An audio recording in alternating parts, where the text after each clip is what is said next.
राधे राधे मित्रों। 19वां अध्याय दामोदर कृष्ण का उल्लूखल बंधन तथा उनके द्वारा यमला अर्जुन वृक्षों का उद्धार। मित्रों, श्री नारद जी कहते हैं, राजन, एक समय गोपांगनाएं घर घर में गोपाल की लीलाएं गाती हुई गोकुल में सब ओर दधि मंथन कर रही थीं। श्री नंद मंदिर में सुंदरी यशोदा जी भी प्रातः काल उठकर दही के भांड में रई डालकर उसे मथने लगी।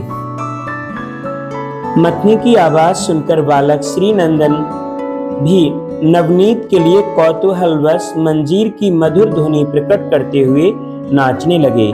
माता के पास बाल क्रीड़ापरायण भगवान कृष्ण बार बार चक्कर लगाते और नाचते हुए बड़ी शोभा पा रहे थे और बजती हुई करधनी के घुंघरियों की मधुर झंकार बारंबार फैला रहे थे। वे माता से मीठे वचन बोलकर ताजा निकला हुआ माखन मांग रहे थे।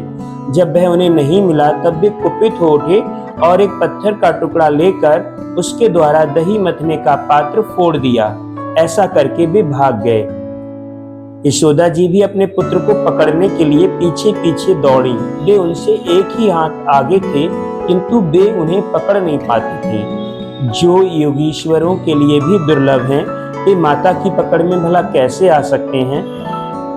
इस प्रकार मित्रों, नरपेश्वर तथापि श्री हरि ने भक्तों के प्रति अपनी भक्त भव्यता दिखाई, इसलिए वे जानबूझकर माता के हाथ आ गए।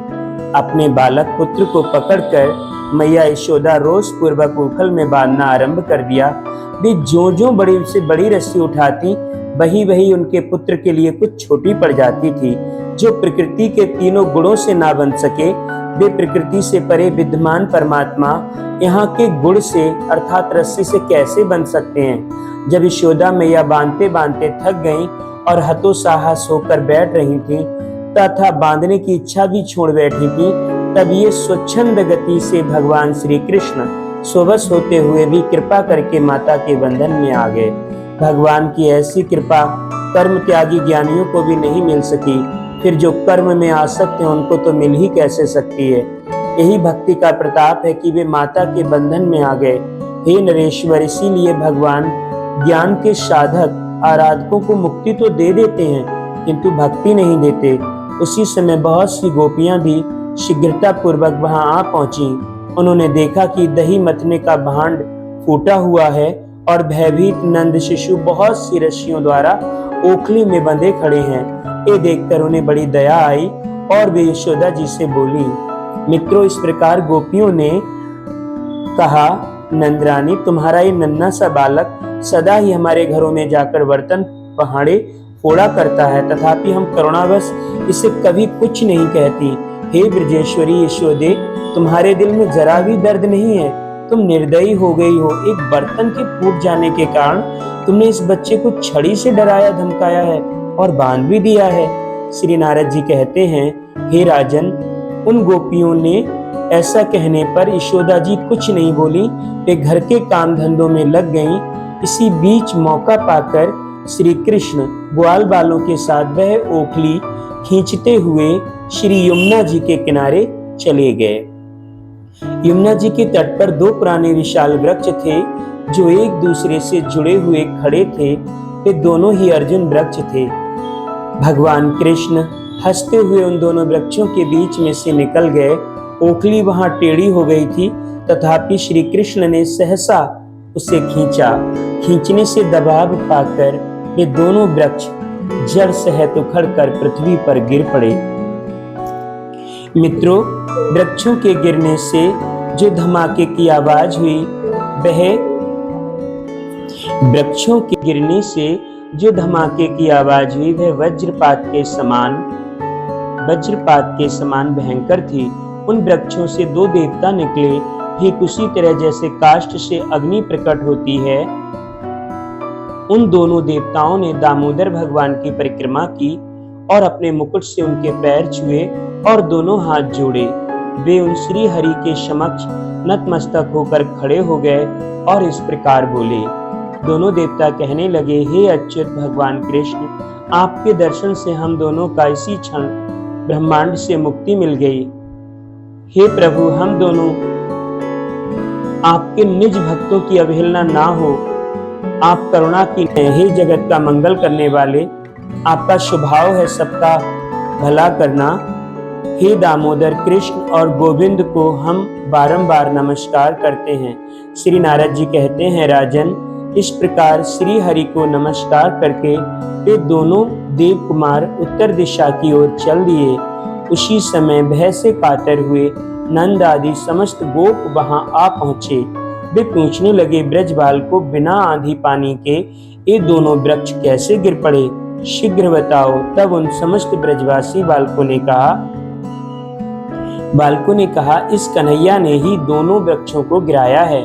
और उन वृक्षों से दो पुरुष निकलकर यहाँ खड़े थे, जो इसे नमस्कार करके अभी अभी उत्तर दिशा की ओर गए हैं और उनके अंगों से दीप्तिमती प्रभा निकल रही थी।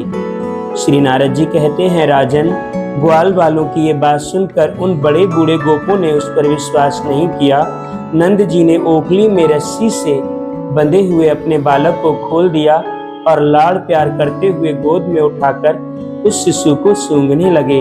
हे नरेश्वर, नंद जी ने अपनी पत्नी को बहुत उल्हाना दिया और ब्राह्मणों को 100 गायें दान के रूप में दी। बहुलास्व ने कहा, हे देव ऋषि नारद, वे दोनों दिव्य पुरुष कौन थे? यही बताइए, किस दोष के कारण उन्हें यमला अर्जुन वृक्ष होना पड़ा था?